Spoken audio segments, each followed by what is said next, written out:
How does a kid from Ferguson, Missouri end up as a creative director at Google? Well, that's what we'll be discussing today. Our guest is Julian Logic Gilliam. Logic is one of the most dynamic people in Web3. He has dropped many collections. He's one of the few people that I know that actually still has a Bored Ape. Just a really dynamic figure in the space. And in this conversation, we muse about visiting Japan. Japan was actually one of the first places that I visited outside of the country. He tells us what took him to Japan. We discuss his path to embracing his creativity. We talk about some of the initiatives he's created, such as one that teaches Japanese to creatives of color. We talk about his journey from being an excellent student, deciding not to go into basketball or to take the safe path, but instead to follow his passion and to create art. We discuss negotiating, asking for your worth, but also expanding on your horizons beyond what you think you might be capable of to what your real calling is. And so I think this is another fantastic conversation for Proof of Culture, and I hope you all enjoy it. All right. Well, Logic, thank you for taking time to join me to chat. I'll have to admit that you are probably one of the more fascinating people in Web3. So I appreciate you agreeing to share your journey, as I mentioned before. So talk to me about your journey to Web3 and tell me who Logic is and what your origin story is. Oh, wow. I got into Web3 in 2017 because I bought Bitcoin and Litecoin and a few others because I was a part of the first bear market because I was in Japan, and I went into my Coinbase account and all my Bitcoin was like half of what I put in there. And I really needed it because your boy was out there for a month struggling. And around the tail end of 2020, I think it was right before November, Lady Phoenix introduced me to OpenSea on Clubhouse. So I was a part of like the first wave on Clubhouse. I actually remember you from Clubhouse. I'll get to that because I remember going into one of your Japanese rooms, and we'll talk about it later. But it's interesting that you started on Clubhouse as well. Yeah. So Lady Phoenix introduced me to it in one of the rooms. I used to run a community that would help artists retrofit their portfolios for corporate America. So I was like auditing portfolios and resumes. And then also I ran this thing called How to Make It as an Artist. And then I end up changing it into How to Make It as an Artist in NFTs. And I onboarded thousands and thousands of people through that. I was so already gung-ho about the technology. I had already been a part of tech and internet culture since 2005. When I was 15, I started freelance website designing, and I had I was a professional by the time I was 16. I got a job offer to design websites from Blizzard Entertainment when I was 17 before I went to college. But I was like flipping domains, selling web hosting and stuff like that when I was in high school. And I was just a part of this subculture that most people didn't know anything about. And I got introduced to that through gaming, where I would go to LAN parties and stuff of that nature. But I think one of those things that kind of gave me my prowess is just, I'm from Ferguson, Missouri originally. I'm in St. Louis, and just growing up as a black boy there, you just kind of feel second rate all the time. I didn't know to feel that way until we moved to the Boondocks, or a predominantly white neighborhood, when I was in middle school, and I got to assess the cultural differences between predominantly black culture and white cultures. And I was exceptional as a student, and people just didn't put respect on your name or they didn't really expect things of you. But one of the things I got to see was just because they had more resources, they make them happier. And then you can kind of see, it really showed me just the difference in access to resources because I play AU basketball, so I would still go to Ferguson to hoop, and my family still was in disenfranchised communities. So I was like in this whiplash of a cycle on a weekly basis, 3 days a week in Ferguson, Missouri. But then I'll go back to the suburbs where I went to school. And then the weekends I'm with my cousins, and you can just get to see the difference, right? And for me, I got to see that white wasn't right. And that because those resources didn't make them better or that they were happier, because at the baseline of it all, no one was really doing what they wanted to do in life anyway. Everybody was kind of following this blueprint of a structure. Right. So essentially, my name Logic came from the idea of unlearning and relearning everything that was taught to me. I spent a lot of time just being a rebel, I guess, or just having to really be hard-headed and trust the beat that was playing in my head versus everything, whether it was white America or my parents, so I can be palatable for survival. And I really just had to like lean into the thing that I had to believe in, which is where the whole idea of logic came from, because I got ridiculed a lot just for my approach. And I knew I was smart enough to do it. Sure. Well, how do you think that prepared you for this, like where you are today? Because it's like you moved around a lot. I mean, growing up in Ferguson, that's got to be, I mean, now we know Ferguson for a different reason. And so it certainly has a connotation, if you will. So how do you think all of those things that you experienced prepared you for where you are now? Yeah, it was a combination of things. One, I found myself code switching. I think I was like 17 or whatever. I was at a party, and I heard the reverb when I closed the door in the bathroom, and I heard the way I articulated my words. My vernacular was different, and then I had to do a lot of self-reflecting, like, who do I want to be? Because it's kind of when you say it was different, how was it different? How were you not speaking the way that you're speaking now?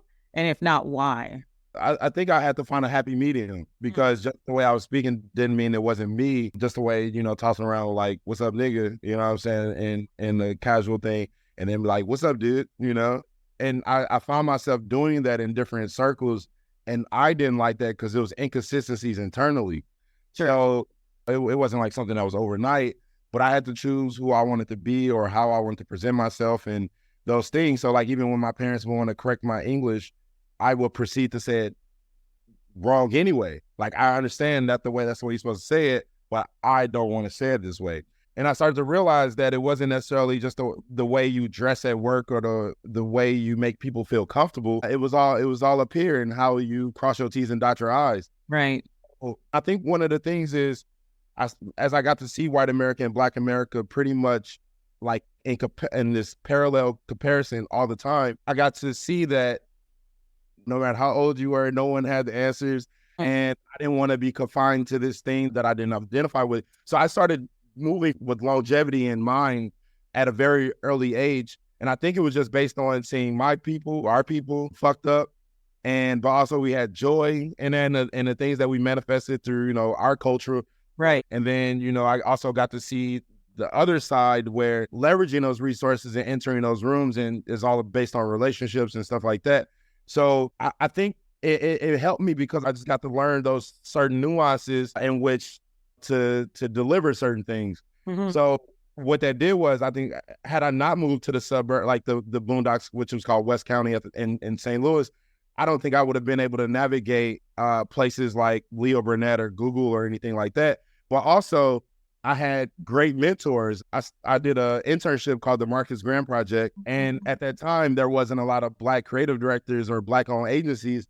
So it was a boot camp for people of color and women to get into the world of advertising. So I got to see Black professionalism at the highest level. And I did this while I was in college getting my degree in animation.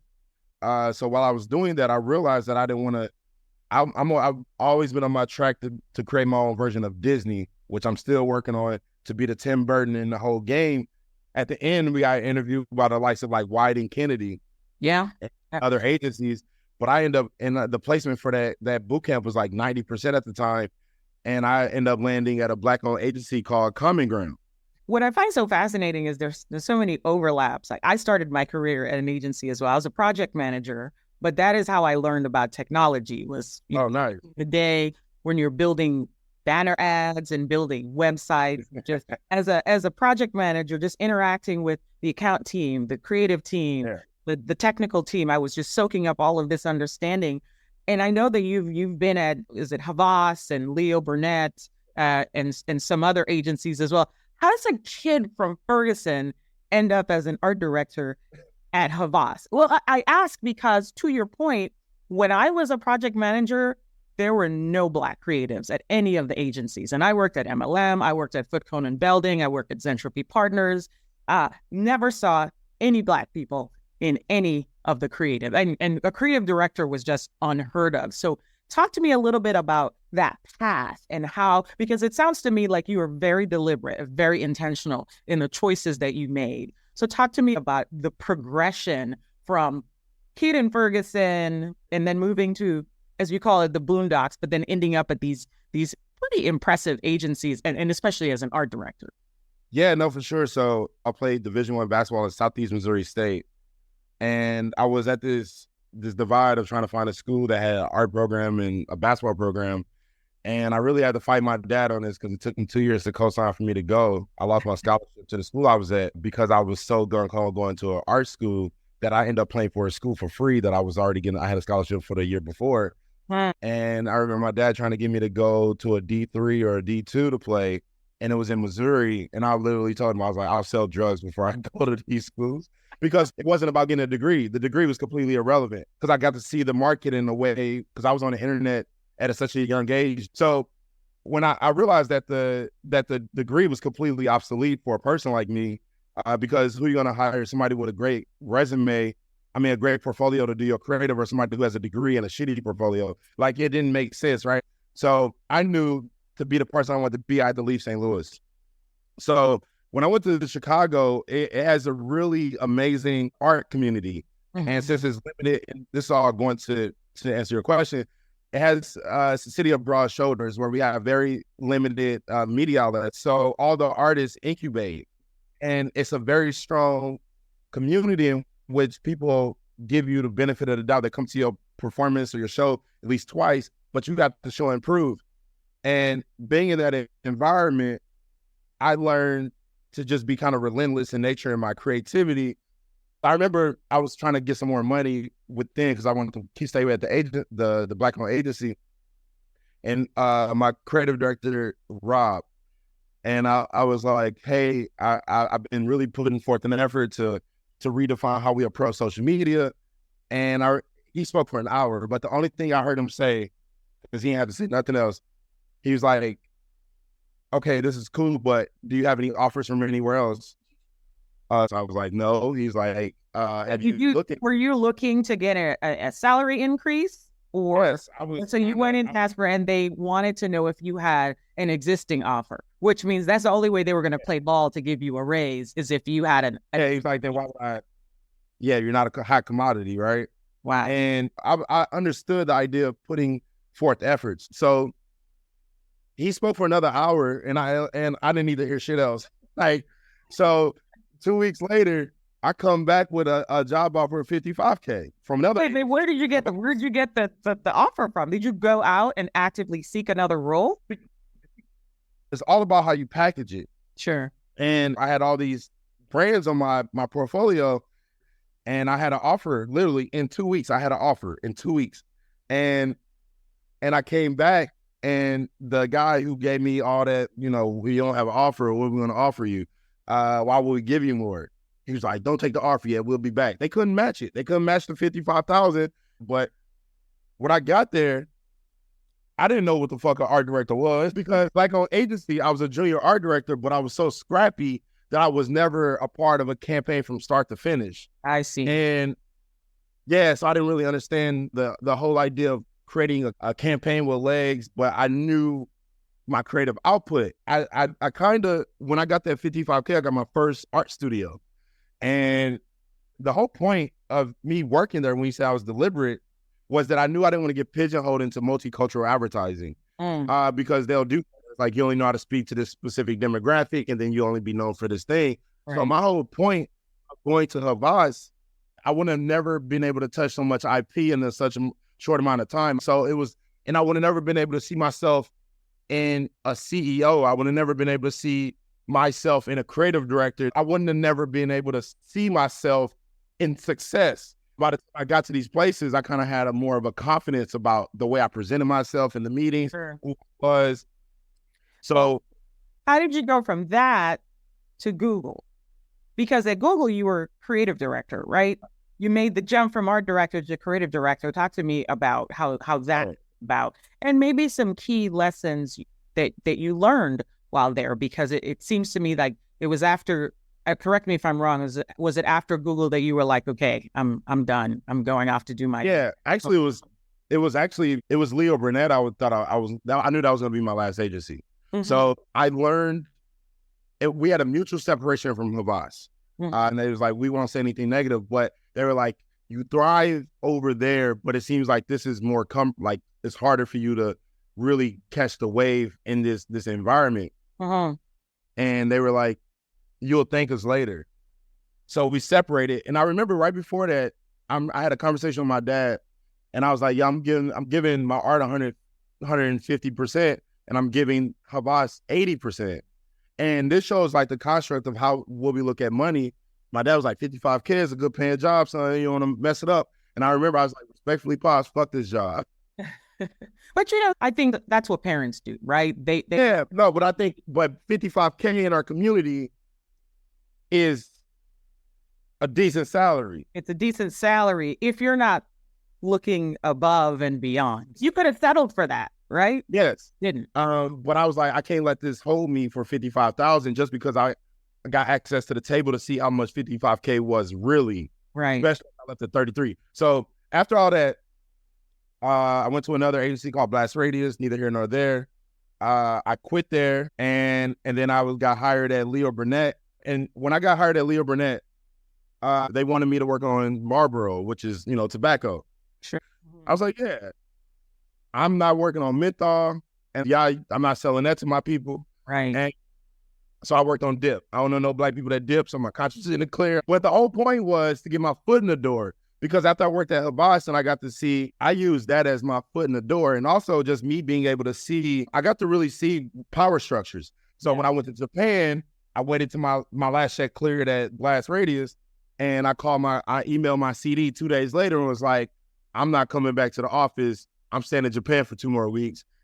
So when you start to realize there's people and ideas, like my chief creative officer was not upset. He respected I had to do what I needed to do for myself.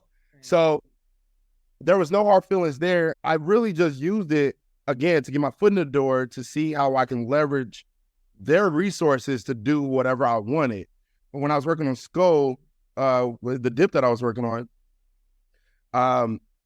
I got asked to audit some ideas. One idea was framed around, it was very not aspirational at all. Like, this person spent everything he had at the strip club because tomorrow he'll figure it out. And then he was drinking Cristal, which they said they don't make their product for black people, and it was geared towards black people. And he was eating fried chicken at the club. So what I learned— Did they ask you to audit this? Yeah, so I'm looking at these ideas, right? So I'm like tripping. Like, I'm looking at these ideas and I highlight them. So I started circulating the white paper of ideas to other people of color in the agencies. Like, am I tripping? Right. Like, is this as bad as I think it is? So what I learned was, when I was talking to the creative directors that were working on it, they were trying to keep it quiet in a way where I was having these one-on-ones, and I realized that creative directors actually didn't have power. They had other people that they had to answer to. So I used that opportunity to I went from a senior art director to jump over all the creative directors, and now I'm having one-on-ones with the CEO of Leo Burnett and other leaders in the system, to the point where I was like, okay, I'm starting to see. I red pill this shit. I can see how the blueprint of this agency is working, especially at this level, where who answers to who, what's really important, what is the agenda. So did you think that at that moment, did you think that maybe you saw the structure laid out in a way that many people, I don't think, has, everybody pretty much just being the cog in the machine?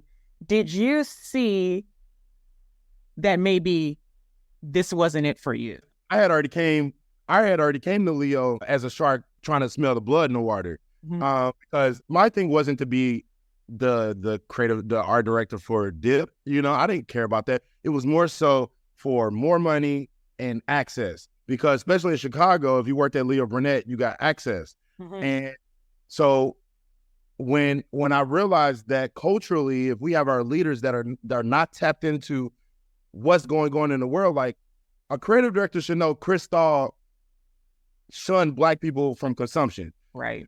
Uh, a creative director should be culturally aware. Yes, right? Because then I realized that I was outside. Like, I had been to South by Southwest. I met Nipsey Hussle. I met Childish Gambino.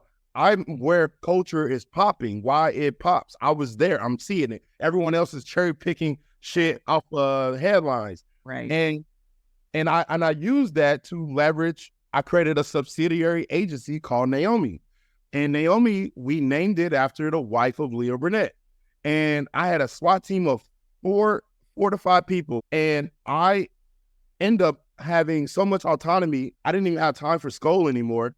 And we also activated culturally relevant events because, again, this was me. I took the same notes I got from moving from Ferguson to the Boondocks and realizing that the white people or the people with those abundant resources did not take advantage of them. The same thing happened at Leo Burnett. We in the sky, the 21st floor to the 30th floor. We got all these empty rooms, communal rooms, and I'm creating some cultural relevancy within the agency. I got to see it's just people and ideas. Most people weren't pushing those narratives. So as I was bringing in new business, working on bringing in new business, salvaging relationships, doing cultural stuff, and literally I didn't have a boss anymore. I got headhunted by Google, and I didn't apply to Google, and it was for a creative director position. It's all about crossing your T's and dotting your I's. Like I said at the beginning, I knew that I had to keep a rawness so I could have a perspective, but also you have to package your perspective to the point where people can digest it and understand what it is you're saying, and be able to play that spectrum. So when I got hired, headhunted, my portfolio, when you went to juliangilliam.com, didn't have commercial work on the front. It had my performance art. It had my characters that I brought to life, et cetera, et cetera. Those are my things that Google saw in my portfolio, and they hired me for commercial stuff. Proof of Culture is brought to you in part by Zora, the place to bring your imagination on chain. Visit Zora.co to get started. Connect, click, create. And now, back to our interview. So talk to me about that trip to Japan. My first trip to Japan was complete culture shock for me. And actually, some of the only Black people that I saw were like dancers in Ueno Park, breakdancing, and they'd be like yelling in Japanese, but with swag. You know what I mean? It was just so awesome to me. But one thing that I really recognized about the Japanese was they loved Black culture. Like, for the first time, I saw people who had a healthy appreciation for hip hop, and jazz was huge when I went. I saw Japanese girls with dreads. I mean, I was talking to them and they would tell me how long it took them to be in the salon and get their hair. I mean, it was just like, it seemed to me like a really wonderful appreciation. I'm curious about what you saw in Japanese culture and what you took away from it. Yeah, first and foremost, coming from where I came from, I realized I didn't know shit. And I knew I didn't know anything, right? And again, I realized that I was starting to cannibalize my vision based in Chicago in a Midwestern perspective. We perform a lot, especially as a people, from a point of ignorance, and it's not necessarily our fault all the time. Just kind of where we're positioned. Well, what do you mean by that? What do you mean that we perform from a point of ignorance? I'm curious. Meaning, like, we are subjugated to our bubbles because that's the way systematically is set up for us to be that way, whether it's food deserts, whether it's access to income or just financial literacy. So I'm looking at everything as an opportunity to learn, to digest. So I just knew I had to put myself in positions, not necessarily just to try to make money, but to shut the fuck up. Like, I went to Japan to shut the fuck up. That was my whole point. And also, traveling is so imperative for us because in Chicago or St. Louis, when I speak, my vernacular puts me in a certain demographic, certain area. Oh, you're less educated, you come from this place, blah, blah, blah. So what it did for me, it gave me so much. So when I went to Japan, I did a month there, and I really went with no agenda. I did Tokyo, Kyoto, Osaka, Hiroshima, Himeji, Miyajima, and maybe one other. And I just went to be present. And when I was there, I unfollowed like 90% of the people I was following on Instagram, because watching a Nihonjin or a Japanese person drink coffee in Kyoto was way more exciting than death scrolling on my phone. And what this did for me, it just opened up. I just started thinking on more of a global mentality versus just like, what are people doing in Chicago? What are people doing in St. Louis? Because no one's checking for people in St. Louis and Chicago. And for that world resonance that I want and yearn for, I want to get into cultural truths, universal truths, and not just my bubble of a truth. And especially if I want to create my version of Disney, like that was like my beacon, that was my vibe. So I didn't speak Japanese when I went then, and I was able to navigate Japan based on vibes and alone. I was doing live paintings at nightclubs in Japan. In a month, I had access to photo studios. I did photo shoots. I was painting. I just had access to these things, speaking Japanese or not. So it was just me having a frame of reference of just life. And it was like, those things are priceless. Like when people get into the boardrooms, yeah, you can research the product and the client, but also you need to have something honest to pull from. And that's that keen perspective that no one else can replicate. And doing that, you become an anomaly in a room. You become irreplaceable in a room. And I pulled that from basketball. And I end on this, I'm sure I've just been talking forever, but in basketball, I was a standout and I didn't like to come out the game. And anyone can recognize this. If we're in a crunch, we need points and your ass can't shoot, you coming out the game. If we're in a crunch and we're down by 5 and we need to put defense, we need to implement defense to stop them from scoring, your ass can't play defense, you coming out the game. I didn't want to come out the game. So, and I applied the same type of thinking at Google. I applied the same type of thinking in corporate America, where I wanted to be, you got to be irreplaceable.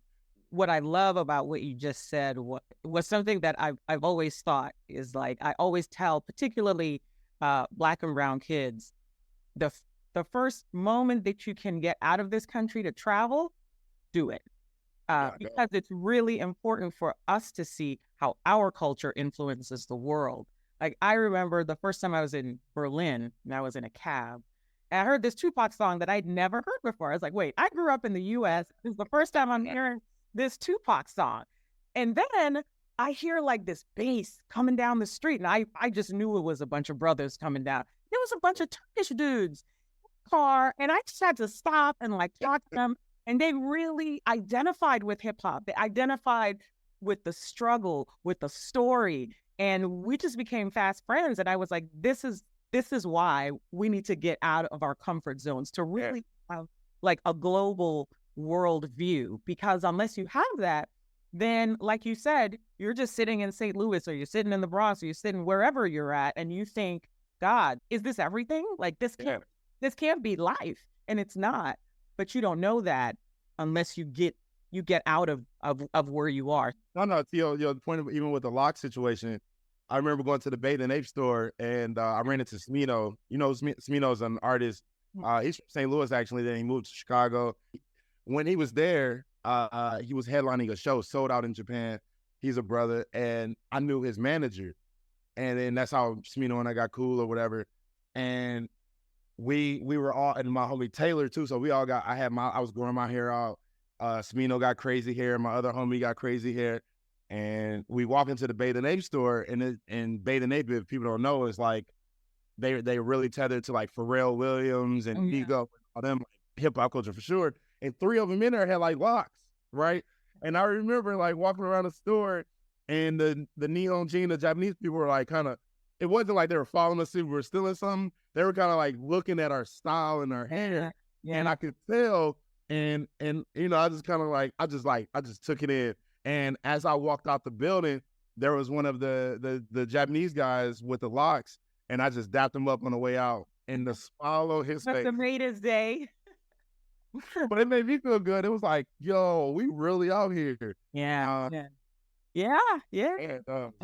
That's real. Okay, last question on Japan. So you come back. I want to talk about briefly the Chiba Center. You established classes for Black and brown creators to learn Japanese, and I'm wondering What was the emphasis for that? And is it still happening? How is it doing? Tell me about it. I funded it through crypto. I dedicated 30K to it when I did my last drop, and that money is dried up. So we're working on, reformatting. We have somebody doing 5 days a week, 3 classes a day, and that's expensive. Yeah. And so we're working on, grants and stuff like that so we can, sustain that. When people are taking something for free, I don't think they realize how much money and effort it really takes to make something like that happen. I think people take stuff for granted, but also it's been going on for 2 years. And how it started is pretty awesome, actually. Shout out to my homie Rico Sensei. Richard is his name. We actually met for the first time, and for me it was kind of passive. I was speaking at the Apple Store on Michigan Avenue, and he saw from the street, and he came in to listen to me speak. So he loves culture. He just immerses himself in those things. Like, he lived in Japan for like 2 or 3 years, not in Tokyo. And I had this 3,000 square foot studio, floor to ceiling windows, crazy.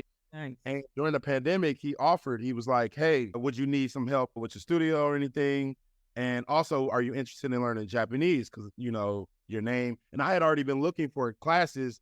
He came over to my studio. He helped sweep and cleaned up. We cleaned up the studio. And then he taught me Japanese for the first session. It was like 3 hours.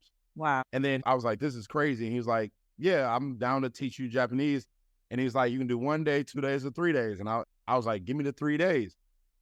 And after like the second and third time, I was like, bro, how much you want me to pay you for this? Because like, you coming over your time spent. And he was like, just give me a job in the future. That's all he said. Wow. After about a month and a half, 2 months, I started picking it up. And he was coming to my house 3 days a week, and we'll be doing for 2 to 3 hour sessions. Wow. And I was onboarding at Google, so I wasn't on the hook for any client work at the time. And Clubhouse was just coming out and all this stuff. And he was teaching me. So during the pandemic, we were facilitating Japanese classes 3 days a week in my art studio in person.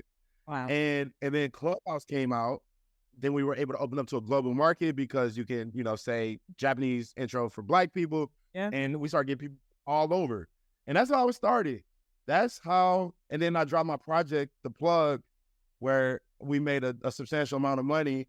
And I used that, and I donated 30K. It's pretty much to give it to Richard.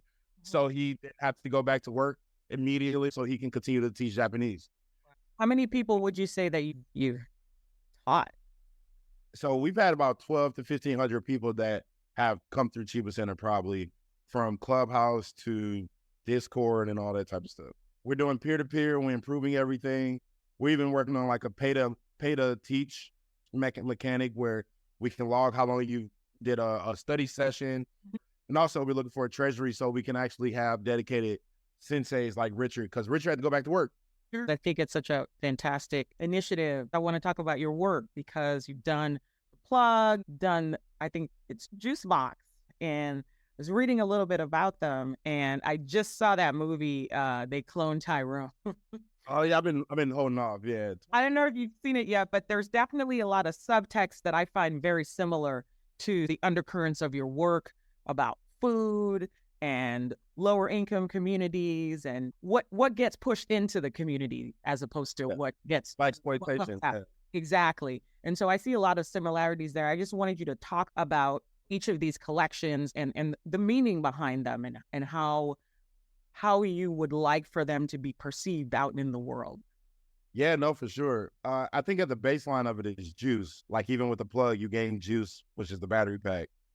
And you only can become the plug if you got juice in the game, right? Like even the movie Juice, you got the juice now, right? Mm-hmm. And juice is access to resources, people, places. And the idea of juice is dedication.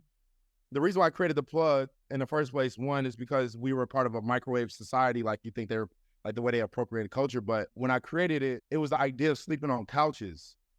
A lot of people like the reference of sleeping on couches for your dreams, and you only get juice by putting in work. Chicago taught me a lot about that, where you only get respect if respect is put in and time is put in, and if you put yourself in position to win. And it was the idea of putting access on a pedestal, whether it was being an influencer or being this artificial thing, but it doesn't necessarily have to be artificial, because when you got 100% fruit juice, that's like that real shit. where you're not manufactured. So it's like this idea of, looking at everything's in perspective, and you can change the juice that you drink, essentially. So in a distribution, it was just like this, like that blaxploitation of being fed bullshit, and everyone has different levels of the shit that they are consuming, and you can change it. And I don't think most people know they can change it. And I just kind of like, made Hustleberry Blue and blah, blah, blah. And it was really just and then I made the bodega because in those food droughts, I just remember not being able to see. And I don't even know, like, just being blind to everything. And at some point in my life, I got a breath. I came to the surface, and I was like, oh, there's more. Like you said, is this it, right? And like my mom has, since been on her journey, at the age of 56 to see more, and she's been inspired by my sister and I. And it was just this thing of just kind of like, you don't have to accept the bullshit they feeding you. And I even got one I haven't even dropped it yet. It's called Oppressos, and it's Government's Oppressos is a cereal box, and it says eat the cereal. When's that coming out? I'm a finished animate. I'm gonna send it to you. It's like, I love it. I have a print of it and everything. But it was just this, just it because most people don't know. Like, I remember being at Soho House in Chicago, and I was with this woman who worked in advertising. This white woman. I have to say race because it's important. I remember being with this white woman, and because she my homie or whatever, cool. And we were sitting there, and she's like, I was like, yeah, look at, Soho House. And I remember my cousin came with me to Soho, and I went to go talk to this shorty or this girl for a second. And I turned around, and he left. Like, he was gone. He came to Chicago. He was there for an hour. He drove from St. Louis to Chicago. That's like a 5-hour drive. Did he just not feel comfortable? Like, yes. He felt so out of place. Yeah. Socially, like he didn't have anything to offer. That he didn't even go back to my house to get his clothes that he brought. He drove back to St. Louis. He was an hour. He was already back on his way for 40, 30 minutes. When I was like, yo, cuz, where you at? Right. He was home. Wow. And I was like, about, and I was talking to her about this, this whole experience of Soho. She's like, yeah, this not even the cream of the crop or whatever. And I was like, that's my point. Right. This is my whole point. Like, this is of course to you. And not saying every white person get access to this, but if we're talking about a general thing, more often than not, in regards to how many get it versus how many don't get it, and cultural understandings of communities, that was my whole point. Why did he feel so undervalued in this space? Wow. Where he didn't feel like everybody else drinking 97% juice and 100% fucking, all 100% fruit juice. And he feel like he had, he had blue drink, and didn't have, and that hurt, so it was just that whole idea of being able to change your perspective. And also, and I'll take a step back, and I'll hear the plug for me in this space. It's not about Web3 community. It's about understanding the technology. And at the baseline, I created a proof of concept because I created a loyalty program, which if you hold the NFT, when you get the NFT, it starts at 1%. You start as a fly on the wall, like we all have. And every 60 days, it charges up. And if you sell the NFT before it reaches 100%, so I tell people how long it takes to get to 97%, 12 months. But I don't tell people how long it takes to become the alchemist, which is 100%. It actually takes like 6 months. The reason why I didn't tell people, because it's that uncertainty in our career. Do I leave the world of logic to go back to a 9-to-5 because times are hard and I don't know where I'm going? And so if you sell my NFT before it reaches 100%, it reverts back to 1% on the secondary market. And if you hold it to 100%, it evolves to a third and final stage, and it'll never go back to 1% ever again when you trade it. And that's like staying in the game. Like, all my homies still in the game. My homie, a DP for the Shy, he 33. He don't even hold the camera no more. That's how. And like just having these, like I saw Chance DMing me way before he was Chance. You know what I'm saying? To put his record out, and you get to see all of these people go through the grind to become who the fuck they are. And when we get into this space, everything was so microwave and like, win Lamborghini. You dropped this 30 days ago. Why? Where's the utility? I'm like, y'all have never seen the inception of culture. And it was just, so that was kind of like and it was like, make it provocative, make it, and me having my advertising background, I humanized the journey of the plug, because when people are like, oh, I feel like I'm a hustler, and you went from a hustler to an innovator, because what do you do with the product you hustling? You start to innovate that product after it start moving. So it's like this whole thing where people felt like their Web3 journey or their life journey was in correlation to the plug project. So I said a lot, and yeah. Love it, love it, love it, love it, love it. Now, okay, so our last question, as mentioned, is what does culture mean to you? And you can speak about it generally, or you can speak about it as it pertains to Web3. I think there's a lot you can riff on there, but very curious to hear your thoughts. Well, for me, culture is a combination of people and what they achieve, and then what you see from it in all forms: food, music, art, fashion, you know, because hip hop is a culture, but it's also an identity, because Black people have a cult, like we didn't, like, you don't even know where you come from. So like essentially the new form of like Blackness, that, you can transform into anything else. That's why the people in Germany were able to resonate with it, because we have quote unquote freedom of speech here. And we were so nuanced where prior forms of the culture was ripped from us, that our frame of reference was essentially gone. Mm-hmm. And you had like a blank slate to speak about the things in your community that were absent of, oh, I'm from Ghana, or I'm from Brazil, or wherever you come from.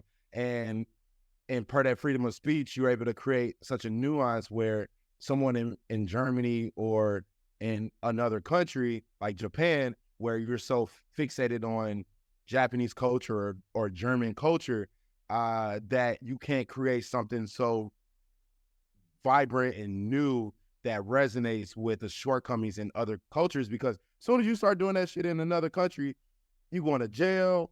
You know what I mean? Like, it's a different type of, you can't manifest something the way we were able to manifest it here. So for culture, it's just something rich, something you feel proud to be in, whether it is pro something, against something, or for something, but even in Web3 culture,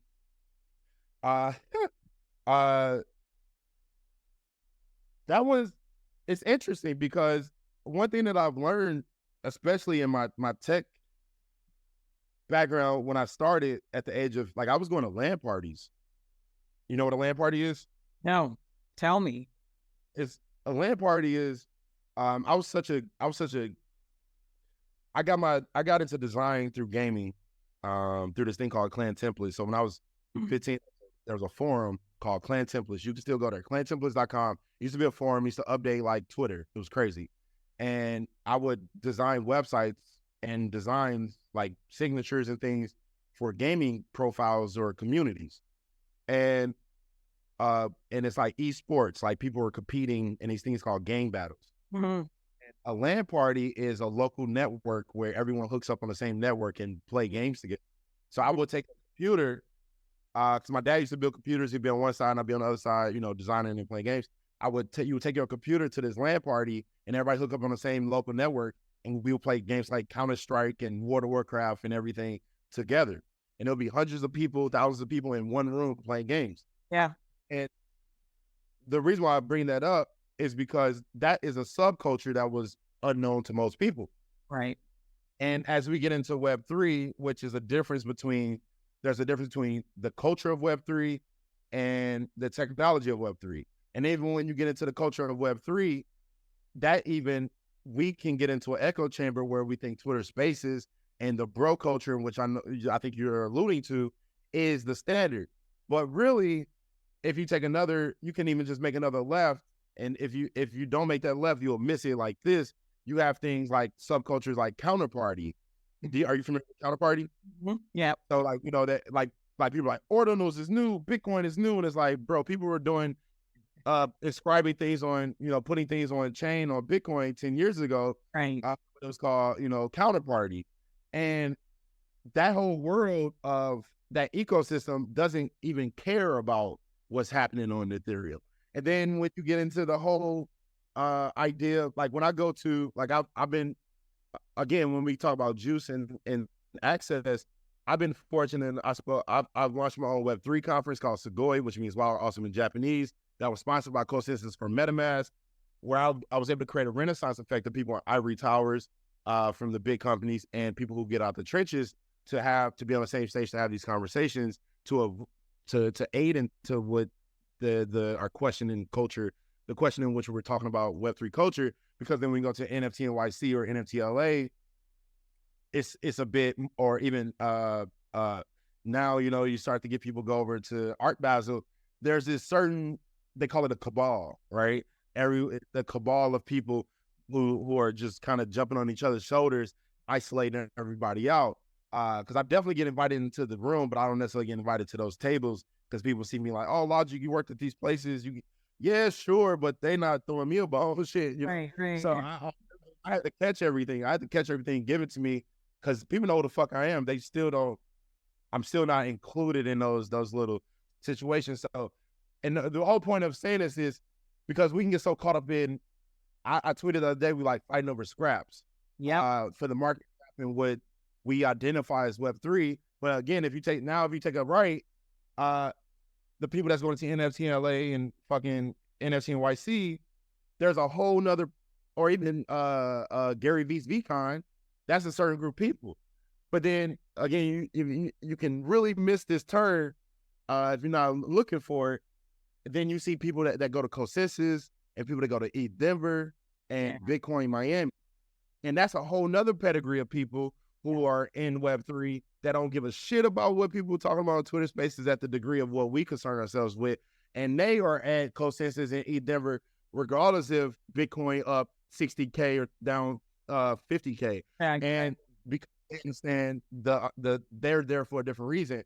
And the reason why I say that is because, again, we have to look at how big this world is. The reason why I brought up the way I'm operating at LAN parties, people playing games on PlayStation, and I'm at LAN parties playing with people who are identifying with a whole other culture that most people don't even know what's happening. And there's revenue circulating over here and a culture happening over here that is still gaming culture, is just another spectrum, which is when we look at Web3 is so deep, whether you get into DeFi and you get into like the ordinals, right? You got the ordinals, people like, oh my God, it's so new. But no, bro, that's advertising. Is it that you think Web3 has multiple cultures, or is it a melange, a collection of cultures? How are you seeing it? Is there Web3 culture? I think it's a Web3. There are many subcultures in Web3. Mm-hmm. You get to choose which one you're part of. Oftentimes we one and we get so comfortable that that's all we see. We go into the same rooms, we listen to the same people, and you feel like that's the cap. But the whole point of Web3 culture isn't the fucking pictures, it's the technology. So the issue we're running into, especially for our community, we're at this thing where we go into these rooms, they don't apply to us. Because now we're talking about we're talking about the floor and how much liquidity is in Ethereum for PFPs or whatever. But we need to be educating each other on how to solve problems with Web3 to the point where the person outside doesn't even know they're using Web3. Right. So, well, I think that's how you get more people involved, right? I think if you beat them over the head with Web3, or NFT, very few people are interested in that. I think you have to show them how the technology is going to be beneficial to them in every aspect of their life. And I also think that it's a UX problem too, right? I think that average people don't want to sign a smart contract with your wallet every 10 seconds. Do you know what I mean? I don't think that's Well, and so I think there's work to be done to onboard the next million or the next billion or whatever. But I think Yeah, but that's say again. no onboarding is not going to work. And the reason why I say that is because if you go to that, this doesn't. You go to an ATM. Do you ever ask what operating system is using? No, you're just trying to get your money out. But that's what I mean. Yeah, right. Like, I mean that, like, we need to put the technology needs to be in the background and the experience has to be in the foreground, if that makes sense. You know what I We mean? need to learn. Yeah, but yes. So we're saying the same thing. So for me, it's about how do we educate people, but then it goes into the development, the lack of developers or whatever. But how do we reposition people's thinking on how to solve problems utilizing Web3? Because essentially Web3 is just tracking data. Yeah. So yeah, because that's why I was like, it's not necessarily about onboarding because that's scary. Because people who are very savvy get why is it scary? Because people who are savvy get got on chain. Like people's wallets get drained. That's not scalable. I would never do that. And now we get into the idea of custodial and non-custodial wallets and OX addresses. That's a whole other thing. Yeah. Yeah, right. So the thing is, how do we reposition the conversation we having on Twitter Spaces and however people communicate around how to solve problems utilizing the technology? Mm-hmm. That's the onboarding thing is completely irrelevant at this point because it's complicated and it's not fun. So that would have to be complicated, right? I don't think it has to be complicated, and I think we need to lower that barrier to entry significantly. Yeah. Also, give grace to the space because most people just entered sub 2 years ago. True. And True. From that time, we've come leaps and bounds because using ETH in 2020, trying to get ETH and spinning in 2020, 2021 was atrocious. and trying to bridge ETH to Polygon to Matic, even in 2021 was scary and it took forever. And we've come so far, 100%. so far. Yeah. Since then. So like AI, what was it? Not even like 8 months ago, couldn't even do 5 fingers right now. It can do fingers and all. It was like 7 fingers. Right. Oh, that's how fast and stuff. I think we just got to give it grace as well. And we just be so hungry. It's like we need to sit our ass down and like drive slow, homie. Yeah. Logic, thank you so much for taking time out of your day to talk with me. I really, really enjoyed the conversation. I love everything that you bring to the space, your passion, your innovativeness, and just everything else. So I really want to thank you for sharing your understanding and your knowledge and your wisdom. I think a lot of people are going to get lots of benefits from it. So I'm deeply grateful. That was my conversation with Julian Logic Gilliam. I hope that you found my conversation with Logic as inspiring as I did. I think some of the key takeaways from the conversation for me is to think big, to dream beyond what your mind can even conceive, and to not be held back or limited by things like where you're from, where you currently are, your socioeconomic status, your race, your sex, your income, all of these things that can potentially hold us back from dreaming beyond where we are now, even beyond geographical barriers. I think for me, those are some of the main takeaways in the conversation. I'd love to hear what you all think of the conversation. Please tweet at us or send us an email at editor@theblockchain.com. Thanks for listening. Until next time.